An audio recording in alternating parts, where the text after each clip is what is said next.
Hey, it's the end of 2020. It's the beginning of 2021. It's a whole new world. It's a whole new neighborhood. And this is the 2020 year-end review for Highland Reserve neighborhood. So I'm going to I thought I'd do something a little bit different. Rather than tell you about all the statistics and the average days on market and the number of homes that sold and, list price and sale price percentages and all that, I want to just do, something that I actually personally do in my own world, and I do it in my professional world as well, which is recap my wins. I want to look back and despite how crazy 2020 was, there was no doubt a lot of good that came from it. And so I want to go back and I want to recap some wins that the neighborhood, the Highland Reserve neighborhood, experienced in 2020. I'm going to give you the top 10 wins from 2020, and spoiler alert, 6 of them are completely community focused and not so much real estate. So let's jump in. Number 1, I'm gonna start off with real estate. Number 1, 81 homes sold in 2020. Now that's a little bit less than what typically sells in a year, but it's still within the delta of normal. So that's number 1, 81 homes. It's good. We had a normal year. Prices are up. Homes were selling fast, and a lot of people were very successful, which brings me to number 2 and number 3. Number 2 is we nearly hit $1 million in the Highland Reserve neighborhood. The Heritage neighborhood did see $1 million sales in 2020, but the Highland Reserve neighborhood was just shy of that. The highest sales price was $983. There were a couple of other sales just under that in the 9s, but almost cresting that $1 million mark. So that's number 2. Number 3 is the average homeowner still sold for 100.9%. 100.9%. So that means homeowners basically got everything they were asking for. And on top of that, the clients that we worked with directly, those clients sold for an average of 102.71%.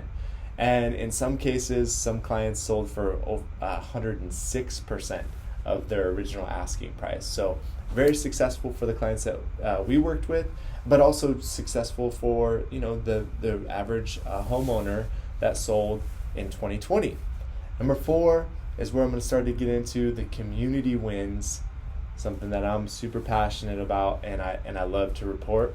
Number 4 is the Highland Reserve Neighborhood Association is reactivated. They are reactivated. They came together. They saw a need to bring the neighborhood association back, and a group of neighbors came together and reactivated the neighborhood association. So if you don't already know that, make sure you follow Highland Reserve Neighborhood Association on Facebook. You can also, the president is Jeff Sakala. He spells his name the correct way, Geoff, Sakala. I'm on the board and grateful to serve on the neighborhood association board as well, along with some other fantastic just community-minded, big-hearted, ambitious people that are helping support the neighborhood. So that's number 4. Reactivated the neighborhood association. Number 5, we did our first ever virtual Easter egg hunt. So normally we do an Easter egg hunt in the park. This year, in 2020, we did a virtual Easter egg hunt, and it was a huge hit. We had over 1,500 people visit the website and do the virtual Easter egg hunt. So that was a huge hit. We also, for the first time ever, hosted a virtual 4th of July where a ton of neighbors committed to, yes, we want to do it, we want to participate, and they got on camera and filmed a video wishing the rest of their neighbors a happy 4th of July. So that was awesome and a ton of fun. Number 7, every single household in Highland Reserve got a flag again for 4th of July. Probably not a huge surprise. I think we're going on year 6 there. Some people still had all other 5 flags out on the yard, so that was cool. Number 8, we hosted a virtual pumpkin patch event. we're accustomed to doing the pumpkin patch in the park. Also, we did a fun event where Jack Skellington and Sally came. They entertained us all for about an hour, and it was a really fun event. So that's number 8. Number 9, one of the challenges of this year was couldn't do in-person events, right? Every single homeowner so in the past we used to drop off pumpkins at everybody's house in Highland Reserve, 1,800 homes. And then we pivoted and we moved over to doing it in the park and having like everybody come and get their pumpkin. Well, this year we went back to dropping off pumpkins at every single doorstep. And so all 1,863 neighbors received a pumpkin at their front driveway this year. So that's number 9 as a win.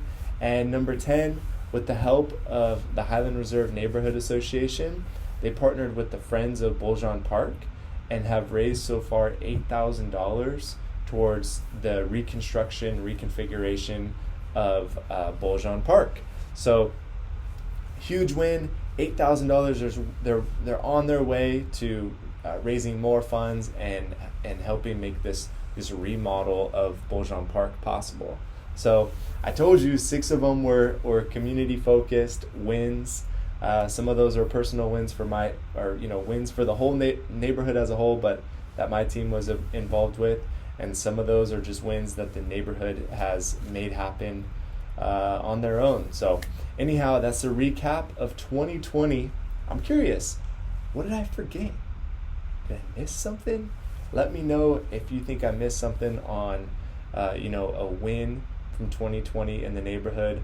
If there is a real estate stat that you had your eye on, if you saw your neighbor's house that sold for a price you didn't expect, or if you know of like a neighbor that's doing good things, that's bringing cheer to the neighborhood, and let me know who that person is and what they did, and if there's some more wins that I should put up on here for the 2020 year-end review in Highland Reserve. Hey, thanks for watching. 2021, it's got to be a better year, right? I look forward to more wins. That's the top 10. Let's see if we can't get 20 wins this year, and make Highland Reserve, maintain Highland Reserve as an amazing place to live. All right, thanks for watching, guys. Jeff Goolsby with the Goolsby Group. Keller Williams.